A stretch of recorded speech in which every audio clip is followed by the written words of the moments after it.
दोस्तों, यूपीआई भारत का ऐसा mobile based fast payment system है जो कस्टमर द्वारा क्रिएटेड वर्चुअल पेमेंट एड्रेस के जरिए उन्हें round the clock instant payment की सुविधा प्रदान करता है। इतना ही नहीं, यूपीआई के माध्यम से users bank account details reveal किए बिना मल्टीपल बैंक अकाउंट्स के अक्रॉस पैसे भी ट्रांसफर कर सकते हैं। ये system national payments corporation of India द्वारा 2016 में आरबीआई और इंडियन बैंक्स एसोसिएशन के साथ लॉन्च किया गया था।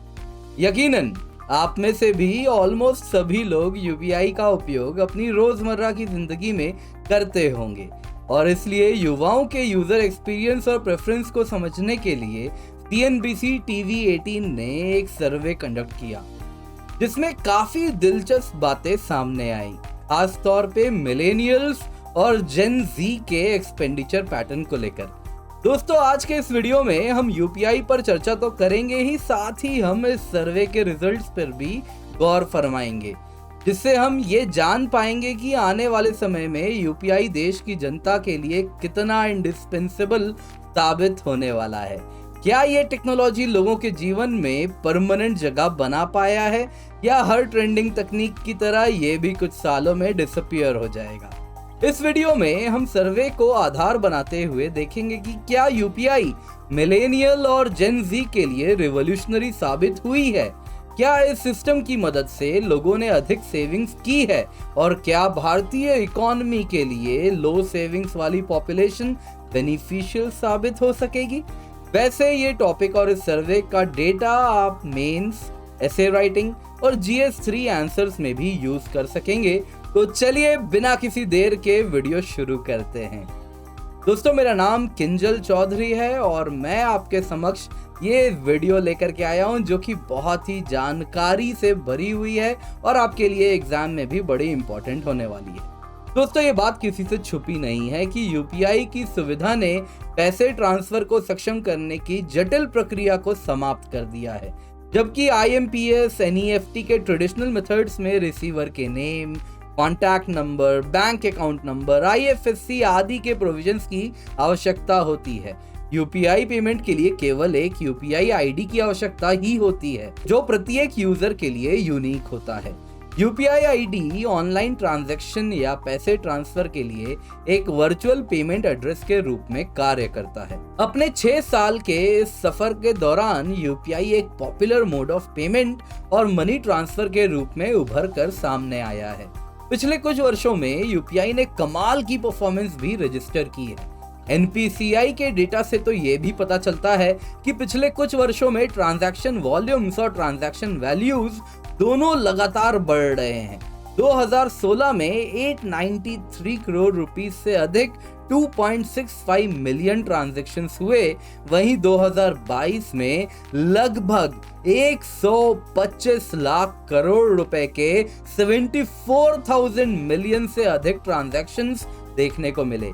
2022 की संख्या साल दर साल वॉल्यूम में 52% की वृद्धि और टोटल वैल्यू में 56% की जंप की है।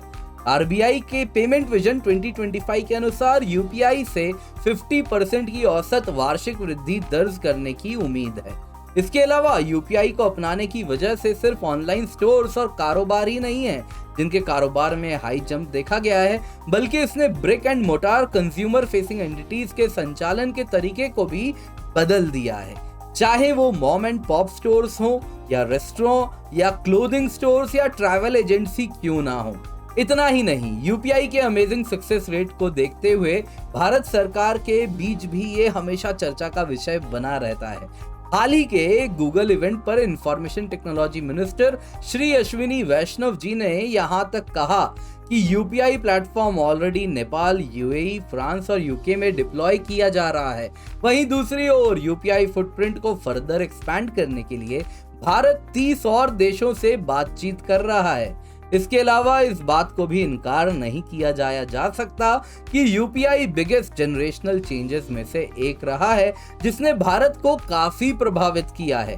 देश की मिलेनियल और जेनजी पॉपुलेशन इस बदलाव के दौर से सबसे ज्यादा गुजरी है और इस नए चलन से जल्दी जुड़ती हुई भी दिखाई दे रही है। और इसी बदलाव और चलन को समझने के लिए मीडिया चैनल CNBC TV18 ने कई सर्वेस किए थे, जिसके रिजल्ट्स काफी इंटरेस्टिंग रहे हैं। CNBC TV18 ने अर्बन टीयर 2 और टीयर 3 सिटीज में जेन जी और मिलेनियल्स के 150 से अधिक सदस्यों का एक ऑनलाइन पोल आयोजित किया, ताकि यूपीआई के साथ उनकी प्राथमिकताओं और अनुभवों को समझा जाया जा सके। माना जाता है कि भारत के मिलेनियल्स और जेनजी ने पेमेंट ऑप्शन का एक प्रकार से इवोल्यूशन अपनी आंखों के सामने होता हुआ देखा है। एक वक्त था जब उन्हें सभी की तरह कैश साथ लेकर चलना पड़ता था।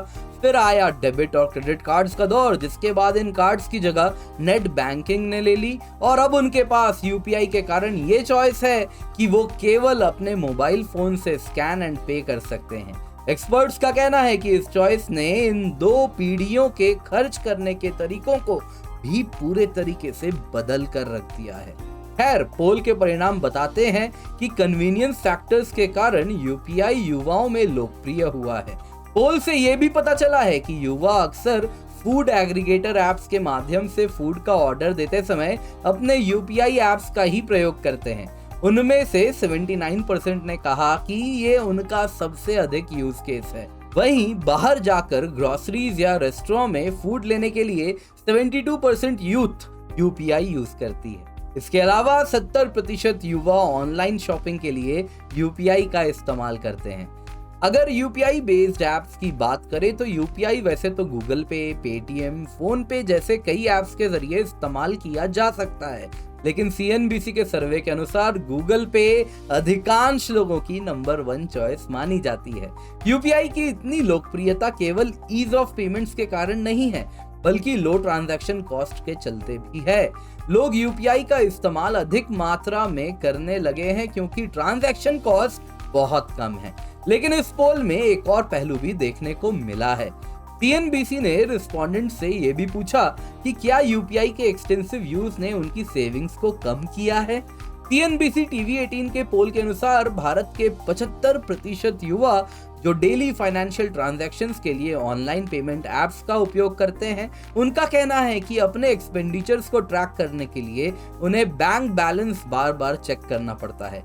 वहीं 16% से अधिक का कहना है कि वो ट्रैक ही नहीं कर पाते, जबकि बहुत कम तबका ऐसा भी है जो थर्ड पार्टी एप्स और स्प्रेडशीट्स द्वारा अपने स्पेंडिंग पैटर्न्स को ट्रैक करता है। लेकिन दोनों ग्रुप्स की मेजॉरिटी का ये भी मानना था कि डिजिटल प्लेटफॉर्म्स की वजह से उनकी सेविंग्स में कोई सिग्निफिकेंट चेंज नहीं आया है। दोस्तों, इससे साफ जाहिर होता है कि मिलेनियल्स हो या जेन जी, दोनों पीढ़ियों ने बखूबी यूपीआई टेक्नोलॉजी को अपने डेली लाइफ्स में अपना लिया है, जिसके थ्रू उन्हें ना तो पेमेंट में मुश्किल आ रही है और ना ही सेविंग्स में।